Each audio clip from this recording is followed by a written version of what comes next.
जय मां विंध्यवासिनी, हर हर महादेव। आप सभी का स्वागत है आपके अपने YouTube परिवार फेसबुक पेज में।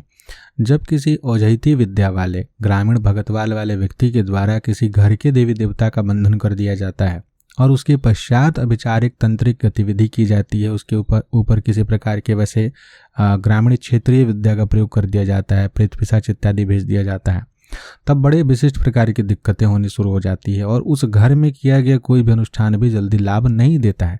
और सामान्यतः लोग बहुत विशेष अनुष्ठान नहीं कर सकते हैं सेवा पूजन पाठ के सिवाय। सामान्य लोग जो जनरली धूप दीप जलाते हैं और हनुमान चालीसा एक बार पाठ कर लेते हैं, बहुत हुआ तो उसके साथ में दुर्गा चालीसा कर लेते हैं, बजरंग बाण एक बार कर लिए जो नित्य नियम में है, और नवरात्र इत्यादि आया तो मंदिर में जाकर के पूजन कर लिए। बहुत कम लोग होते हैं जो विशिष्ट अनुष्ठान आदि करते हैं। तो ऐसे ही कुछ सत्य घटना अनुभव एक व्यक्ति का है। जब उनके घर पे इसी प्रकार के प्रयोग आदि किए गए और पहले से उनके घर में देवी स्थान था, उनकी दादी के ऊपर में उनके घर की कुल देवी या किसी शुभ शक्ति का वास था, उनका आना था, आवागमन होता था, घर परिवार के लिए थी, कोई दरबार इत्यादि नहीं लगता था, सब सुखी संपत्ति के साथ अच्छे से रहते थे, सुख संपन्न थे। लेकिन जब तंत्र विचार का प्रयोग किसी के द्वारा किया गया, गांव के ही व्यक्ति के द्वारा, और ये सामान्य सी बात है, जब आप सुख में रहेंगे तो 10 लोग आपके पीछे पड़ेंगे। उनको ये समस्या है कि तुम दुखी क्यों नहीं हो, सभी जगह है। आप चाहें अपने आस पड़ोस में देख लीजिए, अपने कार्यस्थल पे देख लीजिए, यूट्यूब फेसबुक पर देख लीजिए, कहीं भी आप चले जाइएगा तो ये चीज़ आपको देखने को अवश्य ही मिलेगा।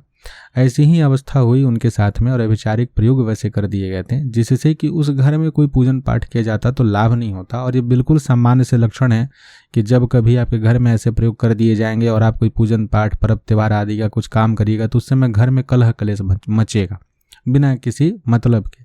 और ये चीज़ किसी को भी लगेगा कि अरे जिस घर में जरा सा भी किसी बात की झगड़ा नहीं, कोई वैसा मनुष्य नहीं, ईर्ष्या नहीं, वहाँ पे एकाएक ऐसा क्यों होने लगा। तब इस विषय को सोच संभल करके गलती ये हुई इनसे कि इन्होंने उसी व्यक्ति से दिखा लिया जिन्होंने ये सारी क्रिया की थी। गाँव में होते हैं, अब लोगों को पता होता है कि फलाना व्यक्ति ओझा सोखा है, उनसे दिखाया जाए। उन्होंने कहा कि कोई वैसी समस्या नहीं है, उल्टे कि हाँ थोड़ी बहुत जो परेशानी हो रही है वो घर की देवी के कारण हो रही है, उनकी प्रसन्नता नहीं है, तो आप एक पूजा वहाँ पे इस प्रकार से कर लेना। और ऐसा कह करके इन्होंने कुछ सामग्री दे दी वहाँ रखने के लिए, जिसमें ये अपनी ही किसी अन्य विद्या को करा करके भेज दिए, वहाँ रखवा दिए। स्थिति हाथ से बाहर। पशुओं का प्राण निकलना बड़ा सामान्य सा बात हो जाता है। जब विचार की स्थिति वैसी बनती है तो बहुत खराब माना जाता है। तो ये चीज़ जनरली गाँवों में अगर कोई व्यक्ति पशुपालन किए हैं और अभिचार होती है तो लगभग उनके घरों में ये चीज़ होती है।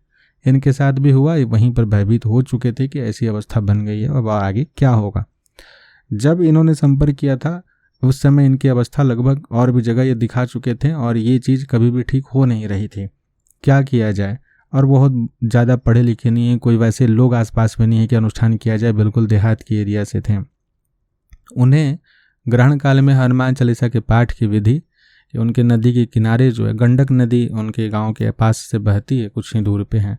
बोले कि लगभग 1.5 घंटा लगेगा, बहुत लगेगा तो, लेकिन जा सकते हैं, साइकिल वगैरह से जाया जा सकता है। तो उन्हें बोले कि गंडक नदी के किनारे अगर कोई मंदिर मिल जाए तो बहुत अच्छा, वहाँ आप जाइए और इस प्रकार से आप हनुमान चालीसा का पाठ पूरे ग्रहण काल में कीजिएगा और उसके पश्चात आप घर में इस प्रकार से प्रयोग करिएगा। तब उन्होंने जैसा बताया गया था, जो कि गांव से दूर है तो कोई जानने वाला नहीं है कि भाई ये क्या कर रहा नहीं कर रहा, अपना लाल वस्त्र आदि ले करके गए।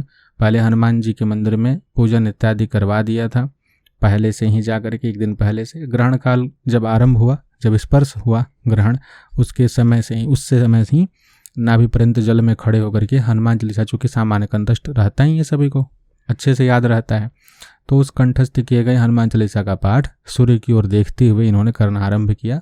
3.5 से 4 घंटे का ग्रहण काल था। उस समय तक कंटिन्यू उन्होंने चालीसा पाठ जारी रखी। पहले राम नाम का जाप, सीताराम का जाप कर चुके थे, बाद में भी सीताराम जाप के लिए कहा गया था।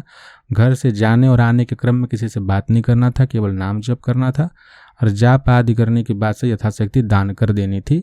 इस पर मोक्ष काल के पश्चात सारी विधि जो होती है ग्रहण काल की, इन्होंने यह कार्य किया। अगले दिन से घर में जो है हनुमान चालीसा से ही अपमार की लकड़ी के ऊपर तंत्रनाशक आहुति देने के लिए कहा गया कि आप हनुमान चालीसा का 5 पाठ कीजिएगा या 11 पाठ कीजिएगा और एक पाठ से पूरा का पूरा आपको गाय गोबर के उपले को सुलगा करके उसके ऊपर अपमार की लकड़ी रख करके पीले सरसों और गूगल से आहुति देनी है और वो धुआं पूरे घर में आपको दिखाना है। केवल इतना कार्य आप करना शुरू कीजिए।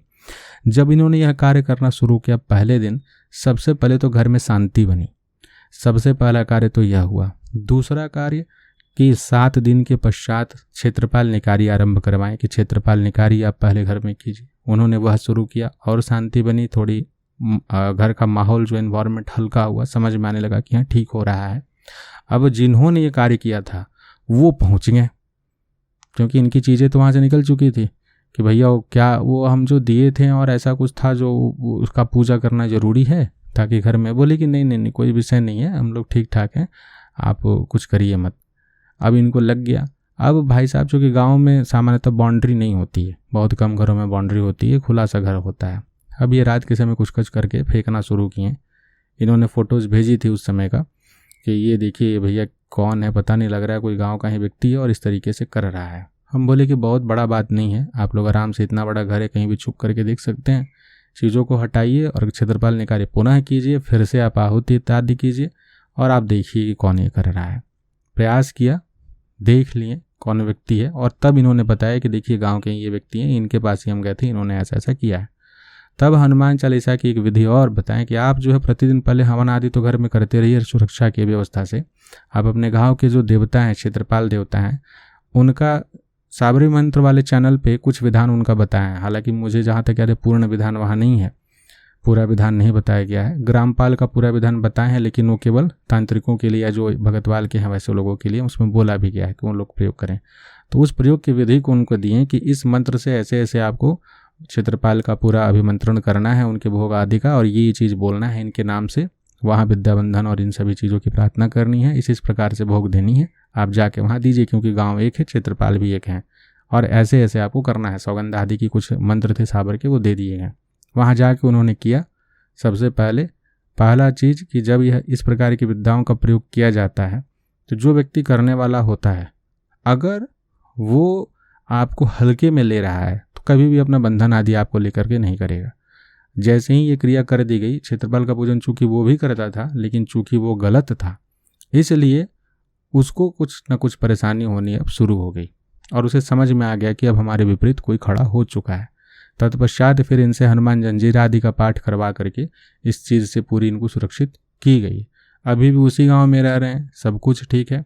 जिन देवी का इन्होंने बंधन कर दिया था, जिनके कारण उस घर में पूरा आफत मचा हुआ था, स्वप्न आदि के माध्यम से अच्छे से दर्शन हुए, उनका जो पूजन रुका था वो पूजन करवाया गया, उनको जो जो आदेश प्राप्त हुआ उन्होंने बताया, उन सभी आदेशों की पूर्ति हुई, घर का बंधन करवाया गया, और नित्य हनुमान चालीसा का हवन आज तक वो कर रहे हैं, क्योंकि वो व्यक्ति जीवित हैं, वो करेंगे, और अपना उद्देश्य किसी के प्राण हरण तो है नहीं कि वैसे प्रयोग किया जाए।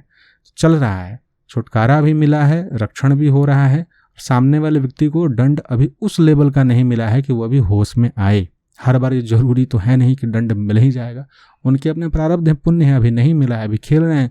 जिस दिन उनका प्रारब्ध कंप्लीट होगा, पापों का उदय होगा, पुण्यों का क्षय हो जाएगा, तत्पश्चात ये जो इतना हवन चल रहा है रोज का, जो इतनी पूजाएं जा रही हैं, और जो संकल्प जा रहा है कि ज्ञात अज्ञात शत्रु के द्वारा किए गए अभिचारिक विद्या को नष्ट कीजिए, अभिचार करने वाले के देवता का बंधन कीजिए, अभिचारिक व्यक्ति का सर्वनाश कीजिए, और कुछ हनुमान जी की माला मंत्र भी बाद में शुरू करवा दिए हैं, सामान्य पाठ ही, कुछ सिद्धि नहीं, उन सभी का प्रभाव जब पड़ेगा तो कोई बचाने वाला नहीं होगा। तो ये अनुभव था आप सभी के समक्ष कि सामान्य भी चीज़ें होती हैं, विशिष्टता के चक्कर में ही केवल ना पड़े कि बड़े बड़े अनुष्ठान से, सामान्य भी जो है ग्रहण काल आदि का इसीलिए बड़ा विशेष महत्व है। जो मंत्र प्रभाव ना दे रहे हो, विशेष करके चालीसा, साबर, जंजीरा आदि ग्रहण में अगर उनको सिद्ध किया जाए और फिर प्रयोग किया जाए तो ब्रह्मांड जैसा चलते हैं। तो आशा करते हैं कि इस विषय से आप सभी आज लाभ लेंगे, और आप अगर हनुमान चालीसा का ही प्रयोग केवल कर रहे हैं तो उनको भी विशिष्ट विधि आदि से सिद्ध करके तब उसका प्रयोग कीजिए, अवश्य ही आपको हनुमान जी लाभ प्रदान करेंगे, रक्षण करेंगे, शत्रुओं का नाश करेंगे। जय मां विंध्यवासिनी, हर हर महादेव।